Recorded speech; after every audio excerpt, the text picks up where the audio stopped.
So let's put some type on here. I'm going to select my background layer, and I want to put above that. Now remember, these are sandwiching, so they're going right up on top of each other, layering over top. So if I select my background layer and I click New Layer, all right, that's when I can actually create a little space, a square at the bottom, so I can create some type.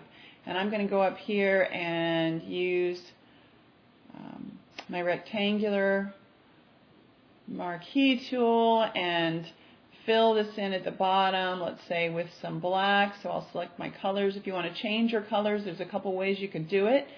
You can use your eyedropper tool over here and maybe try and select one of the colors that's in your palette. Okay.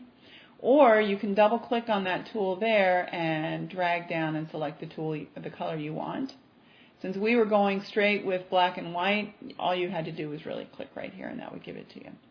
I'm going to use the paint bucket tool. Now you can see in here, if you click and hold inside this tool is also the gradient tool. I'm just going to fill that with straight black. Alright. And you're going to see right here that's overlaying the background, and part of the other images are showing through on top. Okay? So this guy right here has got some transparency to it, and he's feathering over top of it. All right, and then what I want to do is create some type. All right, so I'm going to go over here and use my type tool and just click on top of my composition layer. I'm going to type the word metamorphosis, and over here you're going to see if you want to increase the spacing between your letters, if you want to increase the size, you can drag it. You can choose to select it directly. You can increase the spacing between your lines. You can also go up here and use your free transform tool if you want, and that changes the size automatically in your type menu. So when I select my type now, you're going to see that's a little bit bigger than what we had it. So it's 86.65. So you can do it all sorts of ways. I'm going to double click here so we have it actual, because the type looks kind of funky if I don't do that.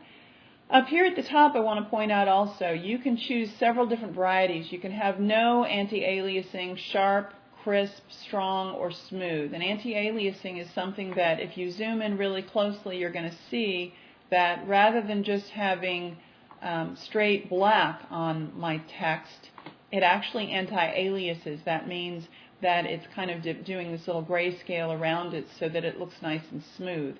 If I were to choose none, see what happens?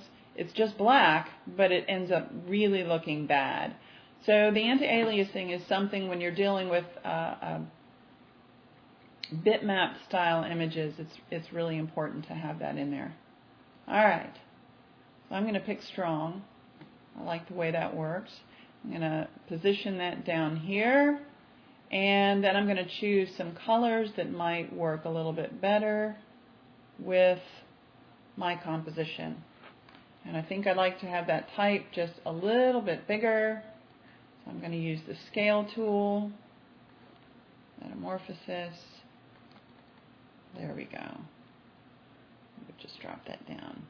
I'm using my arrow keys just to nudge him to just below the line. There we go. All right.